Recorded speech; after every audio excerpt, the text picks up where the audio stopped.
Hello students, welcome to MD science classes. बेटा cell chapter में हम आज थर्ड लेक्चर स्टार्ट कर रहे हैं। हमने आज सेल ऑर्गेनल्स पढ़नी शुरू करनी है। हमारी जो पहली सेल ऑर्गेनल है उसका नाम है एंडोप्लाज्मिक रेटिकुलम। एंडोप्लाज्मिक रेटिकुलम काफी बार नीट में इसके प्रीवियस ईयर क्वेश्चंस आते हैं। इंपॉर्टेंट टॉपिक है बेटा एंडोप्लाज्मिक रेटिकुलम। सबसे पहले तो आप ये पढ़ोगे कि एंडोप्लाज्मिक रेटिकुलम कौन कौन से टाइप ऑफ सेल में मिलती है। तो पहले आपने बताना है it is only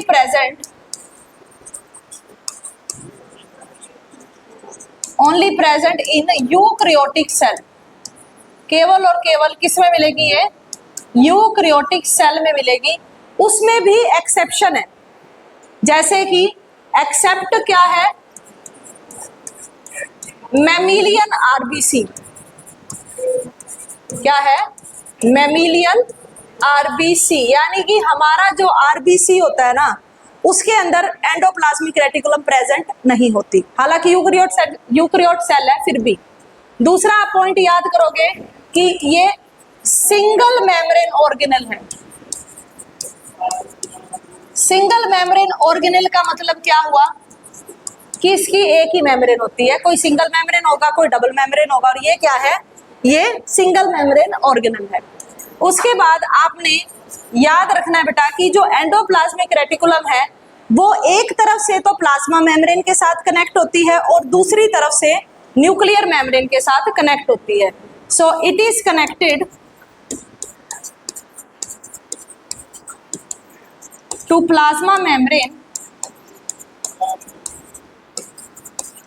on one side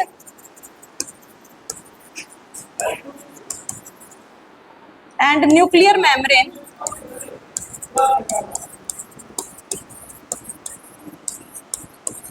on another side। एक तरफ से अटैच है प्लाज्मा मेम्ब्रेन से और दूसरी तरफ अटैच है न्यूक्लियर मेम्ब्रेन से। ठीक है बेटा। फिर आता है इसकी फॉर्म्स। ये कितने टाइप के हैं, कितनी फॉर्म्स है इसकी? Forms of endoplasmic reticulum, 3 form होंगी बेटा। एक है सिस्टर्ने, एक है वेसिकल और एक होती है बेटा ट्यूब्यूल। सिस्टर्ने, वेसिकल और ट्यूब्यूल। अगर इनका सुपर कोइल्ड स्ट्रक्चर होगा, सुपर कोइल्ड स्ट्रक्चर होगा तो उसको बोलते हैं हम सिस्टर्ने। डायग्राम कैसे बनाओगे? कुछ ऐसा। ये क्या बन गया बेटा? सिस्टर्ने। थोड़ा सा कोइल्ड स्ट्रक्चर है, घुमावदार स्ट्रक्चर है।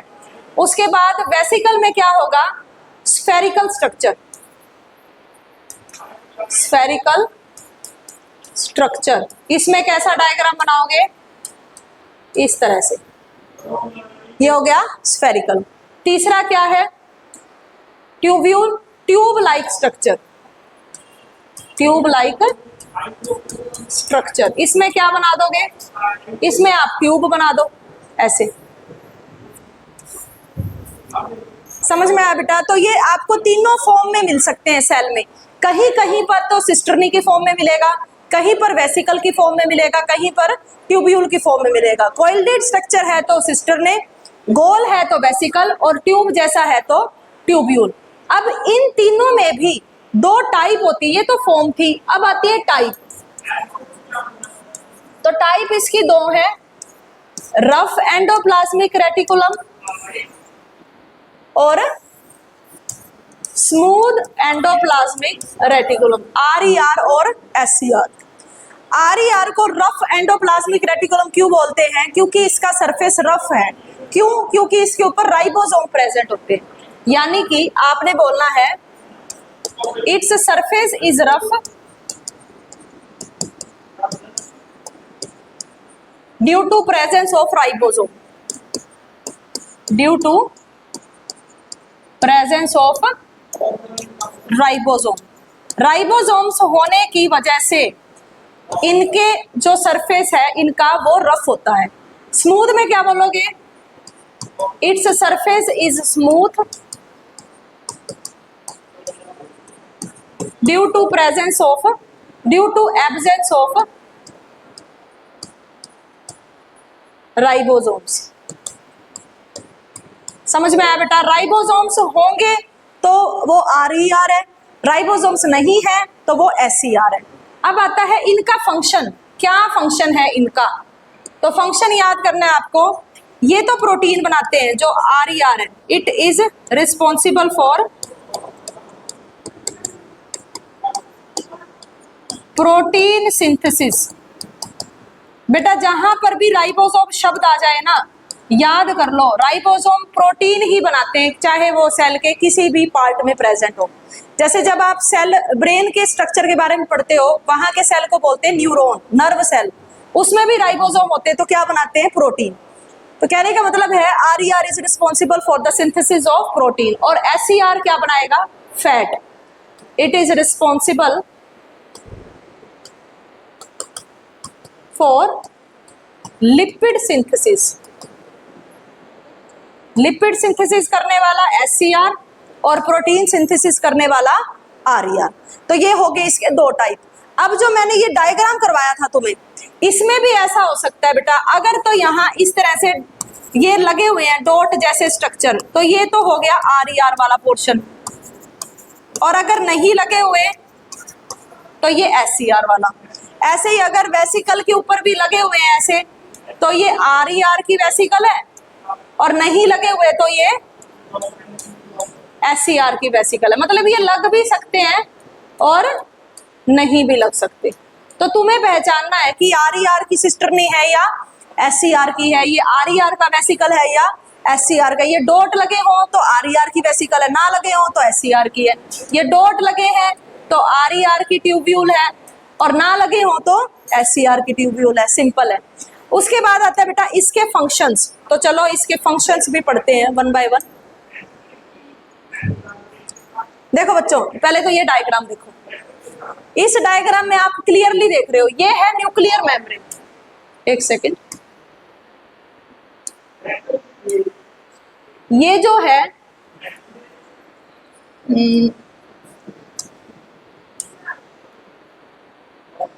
ये बनी हुई है बेटा, ये है न्यूक्लियर मेम्ब्रेन, ठीक है। और इसके ऊपर तुम ऐसा ऐसा स्ट्रक्चर देखोगे इस तरह से, ये सिस्टर नहीं बनी हुई है ऐसे, ये सिस्टर नहीं है। और यहां से ऐसे ट्यूब लाइक स्ट्रक्चर दिख रहे हैं तुम्हें, ये ट्यूब्यूल है। और कहीं कहीं तुम्हें गोल स्ट्रक्चर भी लिखेंगे, इस डायग्राम में तो नहीं है। अगर गोल है तो वेसिकल है। मतलब तुम्हें एक ही डायग्राम में सारे तरह के पोर्शन दिख सकते हैं। तुम्हें सिस्टरनी भी दिखेंगी, तुम्हें ट्यूब्यूल भी दिखेंगी, और तुम्हें कहीं कहीं पर ये देखो वेसिकल भी दिखेंगे। समझ में आया? अच्छा, उसके बाद आते हैं इसके फंक्शंस के बारे में। तो बेटा इसका फंक्शन तुम्हें कुछ फंक्शन, दो फंक्शन तो तुम्हें सदा ही याद रहेंगे। ये प्रोटीन भी बनाते हैं, ये लिपिड भी बनाते हैं। इसके अलावा क्या फंक्शन तुम्हें याद करना है? तो नंबर 1 फंक्शन है इसका मैकेनिकल सपोर्ट। क्या करता है ये? मैकेनिकल सपोर्ट, यानी कि जिस भी सेल के पास होगा उसको डैमेज नहीं होने देगा। उसका क्या करेगा? ये मैकेनिकल सपोर्ट करेगा। और ये आगे आप पढ़ोगे, छोटी छोटी ऑर्गेनल्स होती हैं अपनी, माइक्रोफिलामेंट, माइक्रोट्यूब्यूल्स, जो सेल को उसका प्रॉपर शेप बनाने में रिस्पॉन्सिबल होती हैं। ये उनको बनाता है, जैसे माइक्रोफिलामेंट को, माइक्रोट्यूब्यूल को ये बनाता है, ठीक है। दूसरा, इंट्रासेलुलर एक्सचेंज। जैसा कि मैंने आपको कल भी बताया था बेटा कि एंडोप्लाज्मिक रेटिकुलम प्रोटीन बनाता है, लिपिड बनाता है, और वही दूसरी चीजों को देता है उसे ट्रांसफर करने के लिए, यानी कि इंटरसेलुलर एक्सचेंज करता है। जो भी चीज ये बनाएगा वो ये एक जगह से दूसरी जगह देने के लिए भेजता है। तो स्टार्टिंग कहाँ से होती है? एंडोप्लाज्मिक रेटिकुलम से। मान लो कोई सेल है, उसको अपने प्रोटीन दूसरे सेल को भेजने हैं, तो बनाएगा कौन? Endoplasmic reticulum. तो शुरुआत कहाँ से होगी ट्रांसपोर्टेशन की? एंडोप्लाज्मिक रेटिकुलम से। वहां से गोल्गी बॉडी में जाएगा, फिर वो सेल के बाहर जाएगा। एंडोप्लाज्मिक रेटिकुलम क्या बनाता है बेटा? प्रोटीन सिंथेसिस करता है, बात कर चुके हैं। लिपिड सिंथेसिस कौन करता है? SCR करता है। लिपिड सिंथेसिस कौन करता है? SCR करता है। अब लिपिड्स में ही स्टेरॉइड होते हैं। स्टीरॉयड्स की सिंथेसिस भी कौन करेगा फिर? SCR। समझ में आया? यानी कि ये साथ साथ में क्या बनाते हैं? स्टीरॉयड्स की सिंथेसिस भी कौन करेगा? SCR ही करेगा। उसके बाद एंडोप्लाज्मिक रेटिकुलम लिपोप्रोटीन और ग्लाइकोजन भी बनाता है। ग्लाइकोजन कुछ नहीं होता बेटा, ग्लूकोज की ही जो है कॉम्प्लेक्स वर्जन होता है ग्लूकोज का। ये आप बायोमोलिक्यूल चैप्टर में पढ़ोगे कि जो है पॉलीसेकेराइड होते हैं कार्बोहाइड्रेट, उनका एग्जाम्पल होता है ग्लाइकोजन। ऐसे ही लिपोप्रोटीन, लिपोप्रोटीन मतलब लिपिड प्लस, जब ये दोनों बना रहा है बेटा तो मिक्स भी तो कर ही सकता है इनको। लिपिड कौन बनाएगा? SCR। प्रोटीन कौन बनाएगा? RER। दोनों को मिला दोगे तो क्या बन जाएगा? लिपोप्रोटीन। तो ये लिपोप्रोटीन भी बना सकता है। सेल का मेटाबॉलिज्म करवाता है। ये मेटाबॉलिज्म क्या होता है? मेटाबॉलिज्म मतलब अगर किसी भी सेल में कोई चीज बन रही है या कोई चीज टूट रही है तो उसको मेटाबॉलिज्म बोलते हैं, वो भी ये करवाता है। और कई बार तो बेटा ये न्यूक्लियर मेम्ब्रेन भी बनवाता है। क्या बनवाता है? Nuclear membrane. यानी कि अगर न्यूक्लियर मेम्ब्रेन डिसइंटीग्रेट हो जाए या टूट जाए तो एंडोप्लाज्मिक रेटिकुलम उसकी सिंथेसिस करवाता है। बस यही पॉइंट याद रखने हैं। नंबर 1 मैकेनिकल सपोर्ट, नंबर 2 किसी भी सेल के अंदर इंट्रासेलुलर एक्सचेंज करवाता है। प्रोटीन बनाएगा बेटा, लिपिड बनाएगा, लिपोप्रोटीन भी बनाएगा, ग्लाइकोजन भी बनाएगा। ठीक है, ये आगे सारी लिख रखी है। मेटाबॉलिज्म करवाएगा और कई बार न्यूक्लियर मेम्ब्रेन भी बना देता है। ये सारे इसके फंक्शंस हो गए बेटा। उसके बाद आगे चलते हैं, आगे पढ़ो। अब ये वाला तो हमारा ऑर्गेनल कंप्लीट हुआ। सेकंड ऑर्गेनल और करेंगे जिसका नाम है गोल्जी कॉम्प्लेक्स। Golgi complex. बेटा गोल्जी कॉम्प्लेक्स पढ़ना बहुत आसान है। गोल्जी कॉम्प्लेक्स को पढ़ने से पहले तो तुम्हें यही पता होना चाहिए कहाँ कहाँ प्रेजेंट है, पहले वही बातें करते हैं। It is also single membrane organelle.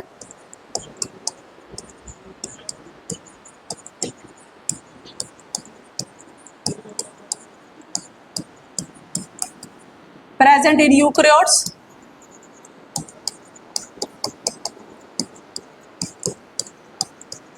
except mammalian RBC। तो हमारे RBC में ये भी नहीं होती। पहला पॉइंट तो ये याद करना है।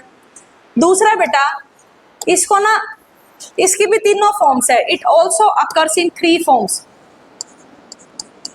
और इसकी जो 3 फॉर्म है वो बिल्कुल एंडोप्लाज्मिक रेटिकुलम वाली ही है। एंडोप्लाज्मिक रेटिकुलम में अभी मैंने तुम्हें 3 फॉर्म बनाई, सिस्टरने, वेसिकल और ट्यूब्यूल। इसके अंदर भी बेटा वही है। यानी कि इसकी फॉर्म्स को भी क्या बोलोगे?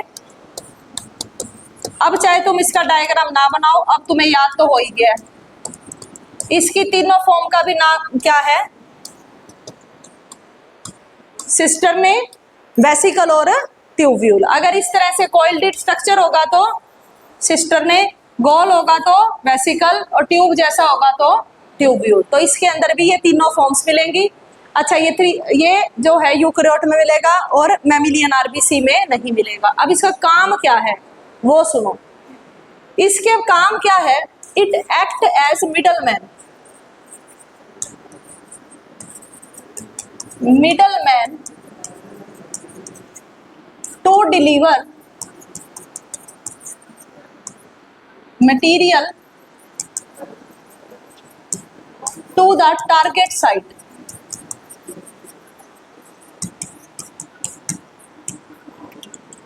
either inside or outside the cell। मतलब क्या है बेटा इस बात का? थोड़ा एग्जाम्पल से समझते हैं, अभी तुम्हें अच्छे से समझ में आ जाए। मान लो एंडोप्लाज्मिक रेटिकुलम ने बनाए प्रोटीन। एंडोप्लाज्मिक रेटिकुलम ने बनाए प्रोटीन। प्रोटीन बनाना उसका काम था। बनाने के बाद मान लो इसको सेल के बाहर भेजना है, तो ये जो है एंडोप्लाज्मिक रेटिकुलम अपने प्रोटीन किसको दे देगा? गोल्जी कॉम्प्लेक्स को। गोल्जी कॉम्प्लेक्स को वो प्रोटीन मिल गए। अब वो क्या करेगा? प्रोटीन को कन्वर्ट कर देगा ग्लाइकोप्रोटीन में।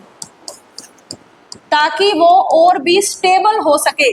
प्रोटीन थोड़े अनस्टेबल हो जाते हैं बेटा, डिलीवरी करते समय क्या पता टूट जाए। तो गोल्गी कॉम्प्लेक्स थोड़ा सा चालाक है, वो उसको डिस्पैच करने से पहले कन्वर्ट कर देता है किसमें, glycoprotein, because that is more stable. अब उसको पैक करने के बाद ये उसको टारगेट साइट पे पहुंचाएगा।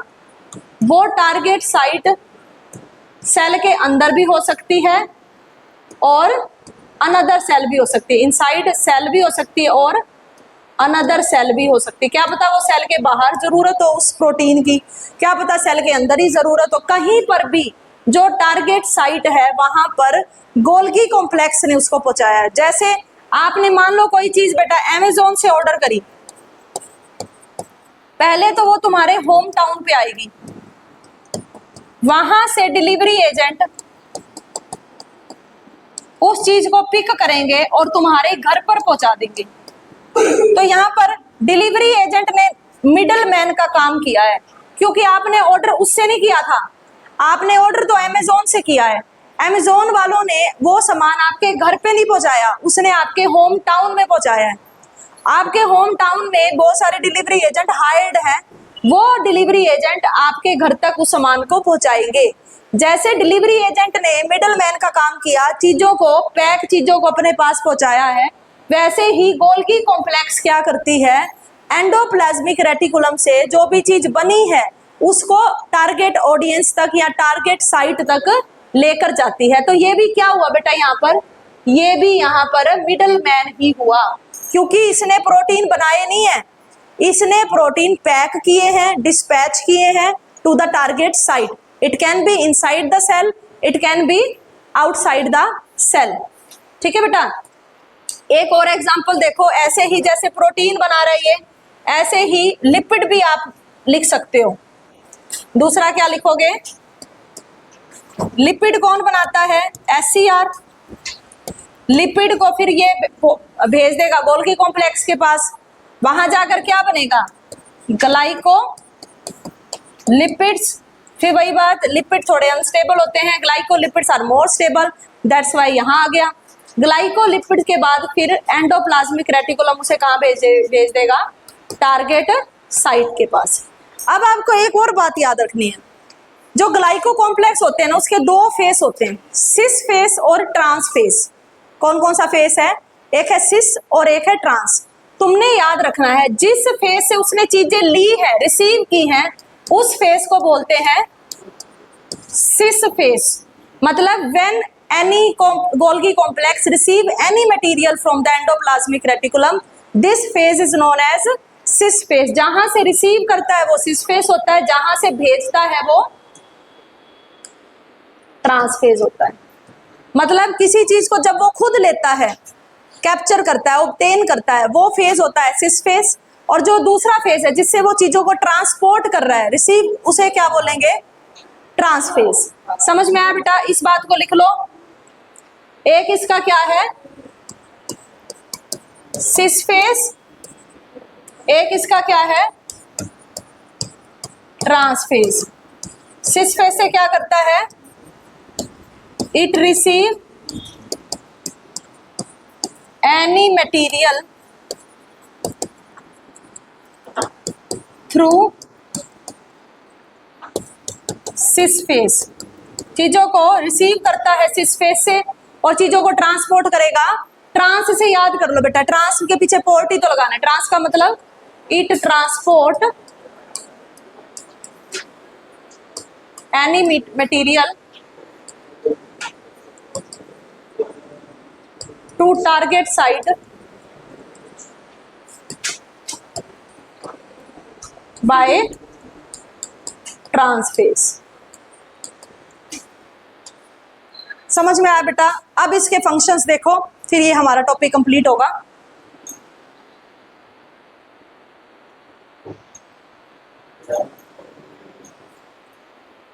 पहले तो ये सारी चीजें हम पढ़ चुके हैं। ये देखो डायग्राम, ये गोल गोल जो दिख रहे हैं ये वेसिकल है, ये सुपर कॉइल्डेड स्ट्रक्चर है, ये सिस्टर्ने है, और नीचे ट्यूब जैसे स्ट्रक्चर है, ये ट्यूब्यूल है।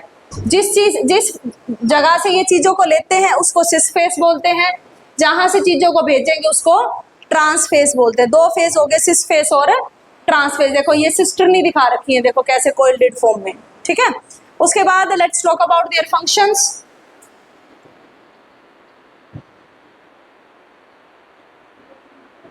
पहला फंक्शन क्या लिखा हुआ बेटा, किसी भी चीज को सिक्रीट करना इसका काम है।